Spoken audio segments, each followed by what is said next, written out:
greater percentage of the map. You've got to get Rask out of here right now. So they've banned Lockwood as their start there. Asana was banned first. Rask is open to pick. Banned? Yeah, it was we banned Asana, we banned Lockwood. Those were the first two bans.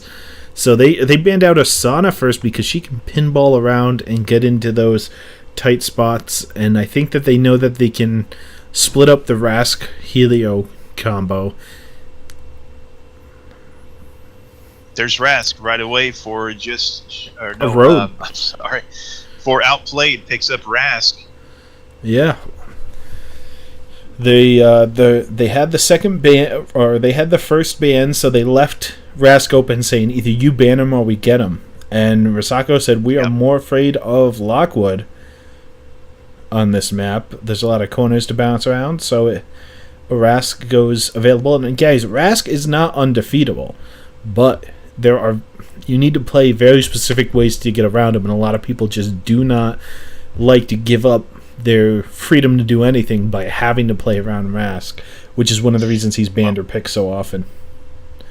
Well, we see a Helio and Nyx being picked up by 2ANIMU4U as well to kind of try to counter that a little bit. And but the thing, going back to Rask, man, in a solo queue game, seeing a Rask on the enemy team isn't so bad because they're not all coordinated players. They're not on voice comms with one another usually, unless you see a pre-made group from Discord. You see those guys. But all Rask needs is somebody to give him one extra turn to heal up and one extra turn to escape. And if you have that coordination, you're absolutely right.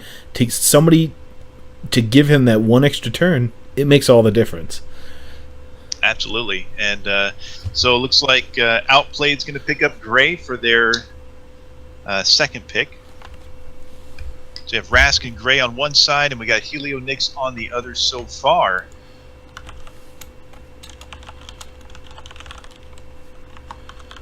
And then Celeste comes in for Animu. So picking up the probably the most popular firepower right now in the games, or in the game. She is the newest, but we do have another one coming out like we talked about at the very opening of the broadcast. I'm sure he's going to be super popular as well. He's planned for Tuesday, although they said that, depending on exactly how releases go, that's not set in stone. But hopefully on Tuesday we'll have somebody new, and I'm sure everybody in the Prep Phase Discord will be playing custom games of 5 of him versus 5 more of him just to learn him. Surprised at that next pick early, as with only knowing Rask on the enemy team, though, that Nyx doesn't combo well with Helio, and he doesn't do particularly well against Rask, who can throw him around, who can dash to him. So I think that might be more of a comfort pick, as Gray was picked immediately after Nyx. So, Outplayed is following the textbook. If Rask is available, pick Rask. Hey, there's a Nyx on the enemy team, pick Gray. They are going down the checklist of how to be a good Atlas Reactor team and ticking off all those boxes.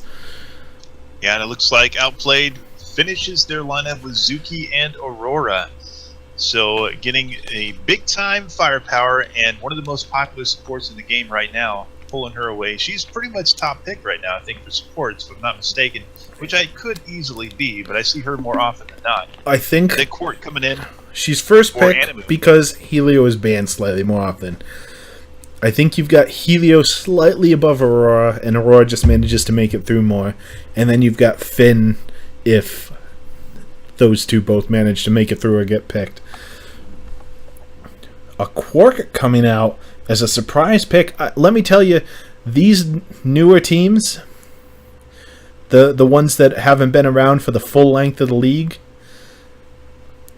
they really are showing us some interesting strategies that have been doing decently well here. And so they've got a Quark on their team as well. That's going to be interesting to work with. Helio Quark. So just to go over the teams. The best healer in the game. Sorry about that, my friend, but Quark's easily the best healer in the game. Probably the best balance of offense and defense, I would say. Helio's probably more offensive, as far, not offensive like you don't like him, but offensive as far as doing damage and such. Aurora more defensive, I think, than Quark. More zone control, more healing going on. more focus on healing anyway.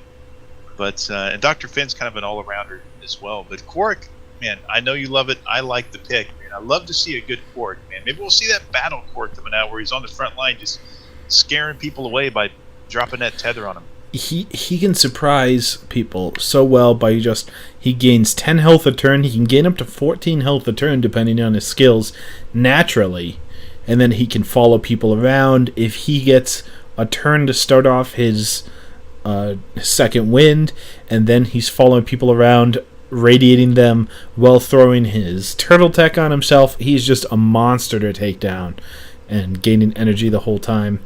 We'll see if it turns out to be that way for him. So they do have double support, so it really means they don't have a frontliner unless they're going to use... Now, Helio is kind of the off frontliners of supports. He's the one that can be the tankiest. So perhaps they mean Quark as their true support, and they're going to have Helio run as an off tank in the front, just trying to pull around the enemy team and get them out of position. Absolutely. I'm of the same mindset. Probably we're going to see Quark kind of tethered to Helio right away. Helio kind of going out and trying to cause disruptions. Maybe throwing a black hole on himself, perhaps. But I've also seen, believe it or not, the Helio black hole go down on a Celeste in a game. And Celeste dives into the middle of everybody, unexpectedly, of course. And they just get caught by surprise, and the wall comes out, and they just get wrecked. But I don't think we would see something that crazy in one of these games. I mean, there's always... So, I have seen that where the Celeste walks into the enemy team on a follow on somebody after throwing smoke bombs. Then, once the black hole goes off, they dash out, and they dash out through the smoke bombs to give themselves invisibility so you can't target them. And it's quite the combo, and really anybody can combo with a black hole. They just have to double move in and then have an escape to get out after it explodes and be able to survive the one turn that it's in. We'll see as the match starts to get underway. So once again, we've got two teams facing off right now. We have Quark, Celeste, Helio, and Nyx, the no frontliner double support team, versus a little bit more standard Rask and Aurora with the double firepower team of, you've got Zuki and Gray. Yeah, the Zuki and Gray combo is pretty scary. I mean, they're basically single target individuals. However, the Gray drone sitting on top of an area kind of zones them out. And the Zuki big one zoning out another area, so they have a lot of zone control, especially with Aurora backing them up with her AoE attacks as well. So I think it's going to be hard to... They have to basically stay away from one another on the red side. They can't cluster up or they're just going to get wrecked with AoEs. Alright, so red team staying in a tight ball. They don't want to reveal their position just yet. Let the Rask get that run. They're hoping that somebody goes for the might early and they can pounce on them before they're even detected here. Blue team's going to stay hidden. They're just going to group up in a bush. And this is such an unsettling tactic for the enemy team because you always see people turn two. So if people are just, they get, antsy and they have to move. If you just sit in a bush for a couple turns, the enemy team will be super caught off guard as soon as you get out. But you are wasting turns. It's not a common strategy because it easily loses you the game to one random shot that finds all of you, and now your cover's blown. Still, nobody has seen anybody yet. They just have ideas from where these abilities come out. So they know where Gray roughly is. They know where Nyx was last turn. But we're still playing very defensively on both sides here. Yeah, and I don't begrudge them for it because they really do have to be kind of careful with Rask on the other side. The red team has to stay together. They have no front line to really take damage. Their strategy has to be avoid damage and deal damage at the same time as best you possibly can. And Rask is probably looking to pick his moment to just dive right in and start eating people alive. And they're not moving. These teams are dedicated to these strategies. I mean, this could go quite some time before we find a random hit. Now, we did see, these bombs coming out. Again, we have kind of an idea of where each team was just by abilities that go out. Now, if you recall, Celeste threw out that big 3x3 trap on the heal buff earlier. It's about to pop up, and looks like somebody's walking right into it. So that's going to be 33 damage that got started from turn number 2 a long time ago. Yeah, no, I mean, they will heal that right back up pretty soon thanks to the buff that they're going to be picking up the same turn that it goes off. So it will eventually counter that, but that's a very smart move just in saying, hey, instead of actually healing, that's flat out negated. My damage kills your buff, so it's like you never picked that up at all, and your plans are just a little bit ruined. Absolutely. Plus, I know it's like a 4-turn, it sits on the map for 4 turns, that ability, and it's a 4-turn cooldown. So as soon as it gets popped here, she's going to be able to throw another one out this turn. And it is a free ability like the Helio Shield. It's strong. Use that and use something else. It's real strong. It looks like they thought Baby Mill was going to retreat, but Baby Mill is going in hard as Quit Badgering Me goes to the other side, expecting again Baby Mill to retreat so they could hit some damage. Baby Mill, not expecting that trap, will go down to just a little over half health, assuming no other attacks come out. The Grey Drone's going to be in an excellent spot, though, to prevent really any of the red team from getting to a good defensive spot that they can also shoot from. And the grouping of this red team, Baby Mill has to say, I don't care how much damage I take, I'm going to hit 3 of the enemy team. Are you kidding me? Let's let this roll. Yeah, and Ashjack and Rask in the perfect position, right in the middle of 3 enemies, right where Rask wants to be, plus nearly full health as well. So super, super scary for the red side. Blue side has really superior positioning so far, except for Baby Millie on the Zuki. Yeah, and while the position isn't the best in terms of taking damage, they're just going to throw that shield up, and man, are they going to do some damage after this turn. You're going to see these damage numbers skyrocket.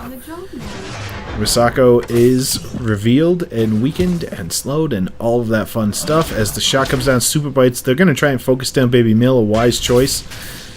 As, you know, you want to get the lowest member out early so that they stop doing damage and it becomes a 4-on-3. Unfortunately, Quit Badgering Me went with the last known indicator and was not able to hit Baby Mill there, instead of aiming a little bit farther down.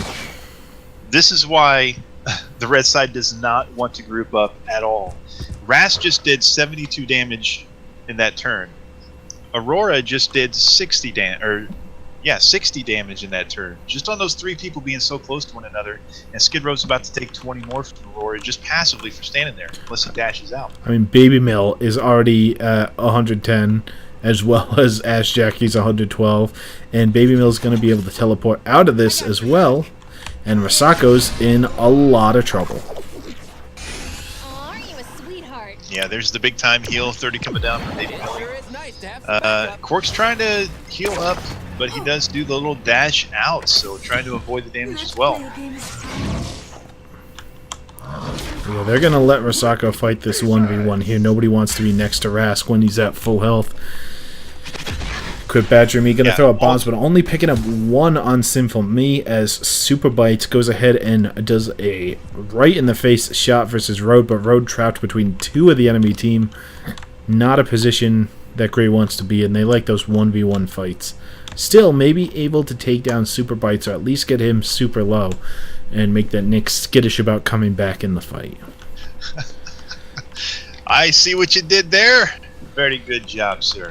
And Ash Jackie, get on the Rask in a perfect position to just cause chaos, and they can't attack him at this point.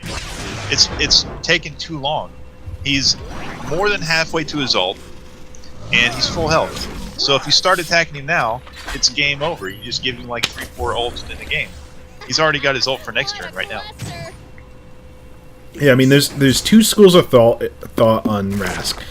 And depending on the situation, people like to either leave him alone or completely focus him. Now, obviously, you can damage him, especially if he's not getting good heals. Has to do one or the other. But in general, the good thoughts, it's, you know, a general rule is built out of somebody's experience. Looks like Skid Row going to pop that heal out and is body blocking Road's damage on Risako and Super Bites. So while they may take a lot themselves, Skid Row is going to give might to their entire team and make sure Super Bites and Risako lives. Quite a good turn for... I don't even think Super Bites can survive this, to be honest. I think even through the court ult healing, I think he's still going to go down. Oh, no, never mind. He's got 12 extra from the tether. Yeah, don't Didn't forget see that connected. tether as well.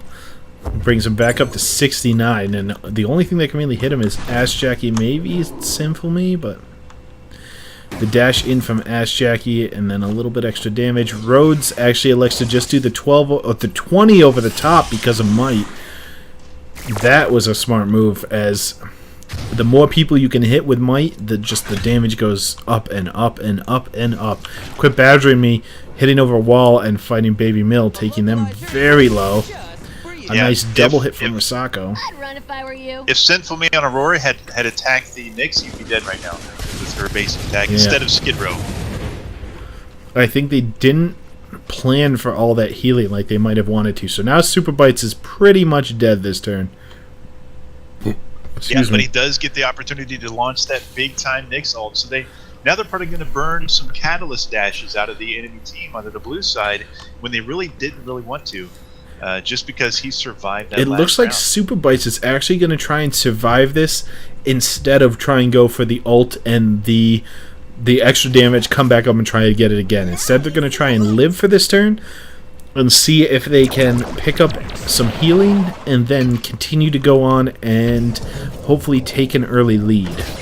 So we'll see how that plays out for them. It's only going to take about 3 turns for Court to get him back near full health. But, oh! Nice, great prediction there. And not only that, now they know exactly where he is because she took the drone as Grayson wanted to do when the Nyx in a match that can hit stealth. Now they know exactly where Super Bites is. Unfortunately, Ash Jackie was following not Nyx, but the other character there. But Sinful Me could still hit Super Bites. It wouldn't kill him thanks to the healing going on. And yeah, Outplayed up by 1 kill right now, 1-0 over 2ANIMU4U, but it could be, I mean, it really could be 4-0 after this turn.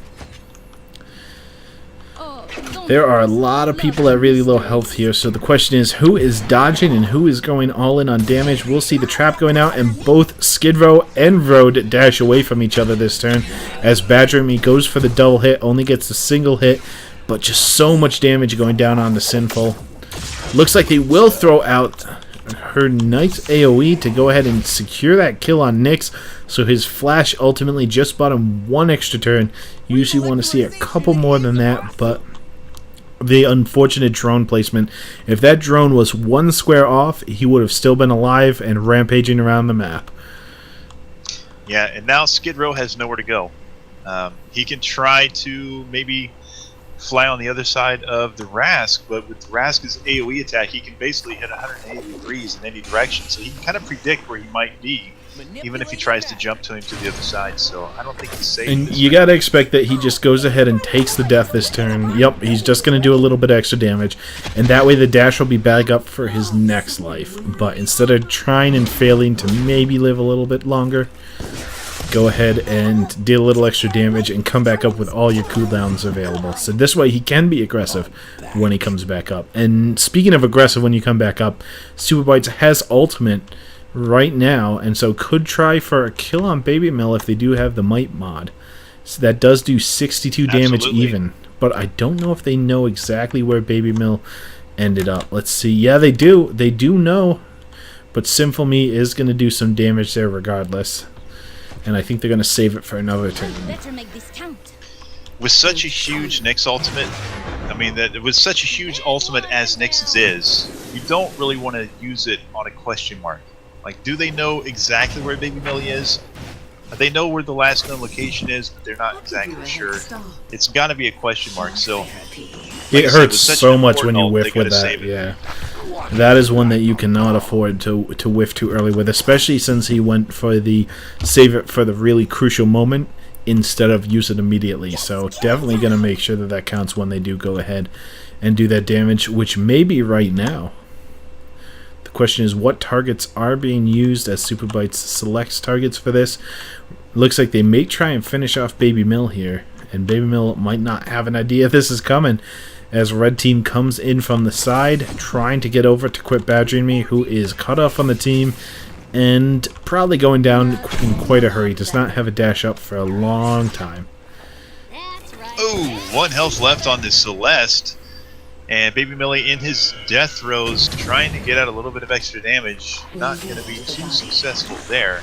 And he gets a doesn't heal. This could, oh, he may survive this. Is this mited? I don't think it is. It's not mited. That's 50 damage even. Well, that's going to pucker his butthole a little bit. He's going to be thinking about, what do I do now? I'm kind of stuck out here in the middle of he nowhere. does have dash, so you've got to expect that. But maybe he doesn't dash and assumes the enemy team will think he will. We'll see how that goes in just a minute. Nick's all the way on the other side of the map. Can't get a good hit without cover, so he's just going to wall off a section of the map. We'll see if anybody tries to cover that section. Really only Ash Jackie in the way. Looks like Rasaka's going to ult Quark. Is Quark dashing? And you too, soon. Quark's got to be going in here if they have any coordination at all. That would be hilarious. The Quark tank going into Quark tank damage, and he is. It's Battle Quark as he dives deep into the enemy team. Unfortunately, Baby Mill was able to get out of that, and I think they thought Baby Mill was going to dash back behind the waterfall into cover, but even still, awesome damage on Sinful. And Sinful's just in a lot of trouble here. They're going to heal themselves, go up to 58, but when you get tethered, when you've got this giant shield AoE from Helio hitting you, you're not going to last too long. Now, the nice thing will be the knockback on Quark will allow them to get out of range if they do survive this turn. I love it. The strategy of Battle Quark in this situation is excellent because it makes a lot of sense. The tether right here is so dangerous. I mean, the tether does ridiculous damage. Let's be honest. Especially when he radiates it for like 34 each turn. If it tingles, it's working. If it burns, it's The working. taunt coming out to see if they can't finish off Simple Me. Unfortunately, the heal making him just a little bit too strong and won't go down this turn. And I believe the Unstoppable on Quark means that he will be able to follow all the way through. And Simple Me is going to have to teleport out of that. Does that get out of range? I think that's just barely out of range. Yep. That's exactly why they're teleporting out into the open, is it just barely gets out of Quark range, I do believe, which should be 5, so 1, 2, 3, 4, 5, yep, should be out of range. We will see as the wrestler moves across the map. A little bit of Might Shield on Super Bites just to increase damage. I'm sure they're not worried about him dying right now. The Flash does break the tether, so Simple Me lives another turn. Skid Row will try and follow that up. Baby Mill just putting some revealing down on Super Bites so that they can't walk around unmolested. They will indeed know exactly where these Nyx hits were. Ash Jackie does get a double hit on the enemy team that was trying to sneak up on Sinful Me, but Ash Jackie will get pulled. Unfortunately, Unstoppable again. No, he won't. My spare time. The Unstoppable saves the day again. For This is what we're talking about. These are multiple people that would have had a super bad day if they didn't take those Unstoppables. It's 4-1 for Outplayed because, let's see, Baby Millie did go down that round. So they finally got on the board, did Animu, and they're, I mean, they've only got this turn and 2 more to try to pull this one back. Get 3 kills and not die themselves. And even though Outplayed has some people low health, they're in great positions. They're all in cover, whereas Animu is mostly not in cover. They have people body blocking shots for them. Like, this is an excellent move by Ash Jackie. Not only damaging Skid Row, but body blocking the shot and putting the tether on themselves so that they also get extra energy from this. Saving Simple Me and getting the heal. Just excellent team coordination over there between Rask and Aurora. Absolutely. And a big-time Grail coming down, locking 2 squishy targets in place, and they run right through it. So big-time trouble for those guys. Rhodes surviving with 5 HP. He does trip the trap, but goes down to 5, and I don't think Rasako can return the damage. Doesn't even know where they are right now. So they're going to take some pot shots in the back. Superbite's thinking maybe Road got farther than they did. Unfortunately, unless they were mited, Road could have only moved 4 squares, so would not be able to get to where Superbites is shooting. Sometimes that is hard to count in the heat of battle, though. You have 20 seconds to coordinate with your team, pick a move, pick an attack. It is rough. Quark slowed down is exactly what they need because they want to break these tethers ASAP. And just get Symphony to safety. Work and big time damage from Gray. I think that's not going to be returned. I think that's just some free damage. That is the stuff of nightmares, ladies and gentlemen. I decide who lives and dies. Throws out the magic damage ult. Now they will go ahead and get the tether and Symphony, but the ultimate just barely manages to keep them alive. The throw from Ash Jackie, this is what we were talking about. Zuki with any sort of movement abilities to be able to lock somebody into the center. Unfortunately, Symphony is still in range of that, so basically is going to die. Quit Badger Me is going to get the kill on this one. You've got to assume, with Skid Row doing some damage. Skid Row's bouncing back and forth with, do I secure the kill or do I try and heal? They need 3 kills. Go out in a blaze of glory. Come on. Symphony may actually survive this. I don't think he will, but it's possible. Yeah, unfortunately, since Skid Row was not able to use the boosted attack, that might actually be a survive. Nope. Yep. Yeah. Symphony takes... oh, the Might takes 28. And then oh my, an exact 62 off the court. Perfect in the center. That does mean that, unfortunately, lots of deaths this turn, but another 5-2 victory coming out. Outplayed, living up to their name, outplaying the competition in round number 3. 2ANIMU4U couldn't keep up with the damage. Let's take a look at the after-game numbers here. Looks like Road XLX, the team captain for Outplayed, led the game in damage on the Gray with 505 that turn, or that round. 2 other people around 450 is just a super high damage game. Absolutely. There's the danger of grouping up with a Rask round. I mentioned he did 74 damage, or 72, something like that, in 1 turn, because 3 people just sat around him, and he did like 60 more another turn I saw, where 3 people were around him again. So, I mean, grouping up with Rask around, you just can't do it, guys. That's why he's probably the top picked and top banned and the highest win percentage of the league so far. Still, we really enjoyed seeing Battle Quark being played and being played well. That was some excellent combinations there. Unfortunately, they were just not able to pick it up. There was just, I think, just a little bit superior positioning and teamwork the whole way across. Every time you looked, there was somebody from 2ANIMU out in the open that everybody could shoot, and everybody from Outplayed except for Rask was basically in cover and escaping, putting shields on themselves, getting body blocked. It just was a little bit more of a well-oiled machine that led to Outplayed taking the victory there. Absolutely, and